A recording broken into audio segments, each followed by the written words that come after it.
नमस्कार, आप देख रहे हैं प्राइम न्यूज का डिजिटल प्लेटफॉर्म। मैं हूं आपके साथ पूजा मोहन पांडे।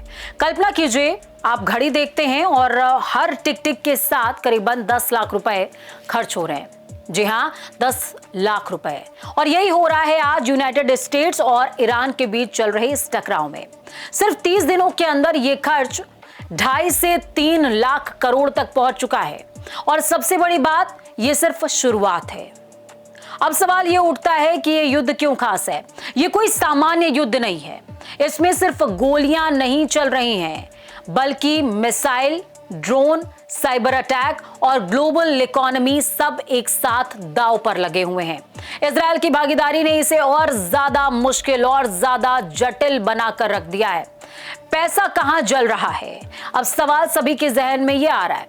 इस युद्ध में हर दिन करीबन 8,000 करोड़ रुपए खर्च हो रहे हैं और ये पैसा ऐसे बट रहा है जैसे मिसाइल और बम। और यही सबसे बड़ा खर्चा है। फाइटर जेट ऑपरेशन, समुद्री सेना की तैनातगी और साथ ही साथ मिसाइल डिफेंस सिस्टम, ये तमाम चीजें जिस पर पैसा खर्च हो रहा है। सैटेलाइट और साइबर ऑपरेशंस पर पैसा खर्च हो रहा है। यानी ये सिर्फ जंग नहीं है, बल्कि हाईटेक युद्ध मशीन है। अब सवाल ये उठता है कि अमेरिका क्यों चाहता है कि अरब देश पैसा दें? क्योंकि वो इसका पैसा वसूलना चाहता है।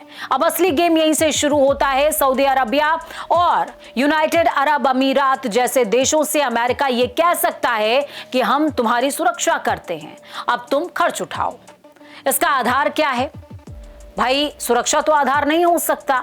असल में 1991 का मॉडल, जिसमें गल्फ वॉर में अमेरिका ने युद्ध लड़ा, लेकिन पैसा ज्यादातर सहयोगियों ने भरा था। ज्यादातर सहयोगियों ने यह पैसा दिया था। अब वही मॉडल फिर से लागू करने की कोशिश हो रही है और ये कोशिश कर रहे हैं ट्रंप। लेकिन इस बार का खेल जो है वो काफी उल्टा है। 1991 में खाड़ी देश सुरक्षित थे, आज वो खुद निशाने पर बने हुए हैं। अभी तक क्या क्या हुआ है वो समझिए। तेल रिफाइनरीज पर हमले हुए हैं, एयरपोर्ट बंद कर दिए गए हैं, टूरिज्म पूरी तरीके से ठप हो गया है, डेटा सेंटर तबाह हो गए हैं और नुकसान करीबन 3 लाख करोड़ से ज्यादा है। अब ऐसे में सवाल ये कि सबसे बड़ा खतरा क्या है? सबसे बड़ा खतरा है तेल का रास्ता, स्ट्रेट ऑफ होर्मुज। ये दुनिया का सबसे अहम तेल का रास्ता है। अगर ये बंद होता है, तेल सप्लाई रुक जाएगी, कीमतें बढ़ जाएंगी, पूरी दुनिया पूरी तरीके से प्रभावित होगी। अब बात करते हैं दुनिया पर असर की। ये युद्ध सिर्फ मिडिल ईस्ट तक सीमित नहीं है, इसका ग्लोबल असर भी है। जैसे कि $70 प्रति बैरल से कीमत बढ़ गई है, $105 प्रति बैरल हो गई है। इसकी वजह से महंगाई बढ़ेगी, मंदी का खतरा आ जाएगा। विशेषज्ञों के मुताबिक रिसेशन का खतरा 40% तक पहुंच गया है। और अमेरिका खुद भी परेशान है।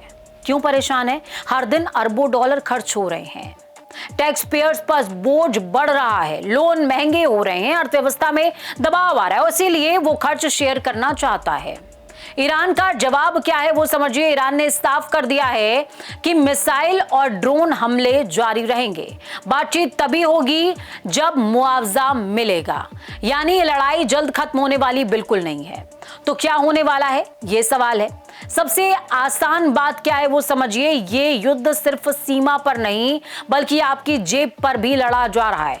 अमेरिका पैसा खर्च तो कर रहा है, अरब देश दबाव में है, ईरान जवाब दे रहा है और पूरी दुनिया इसकी कीमत चुका रही है। और यही अंतिम सत्य है। यानी कि युद्ध लड़ रहा है अमेरिका और पूरा खामियाजा, पूरा पैसा और तमाम मुसीबतें झेल रहे हैं हम, आप। और अब इसकी कड़ी में शामिल हो गया है अरब देश भी, अरब कंट्रीज भी इसमें शामिल हो गई हैं, क्योंकि अमेरिका ने साफ कह दिया है कि युद्ध हम लड़ रहे हैं, वसूली हम तुमसे करेंगे। लेकिन सवाल यह है कि जो घटनाएं हैं वो 1991 से अलग हैं, अलहदा हैं, बिल्कुल भी फर्क है इसमें। और फर्क क्या है कि उस समय युद्ध जो है अरब कंट्रीज में नहीं लड़ा जा रहा था, इस बार निशाने पर वो कंट्रीज भी हैं।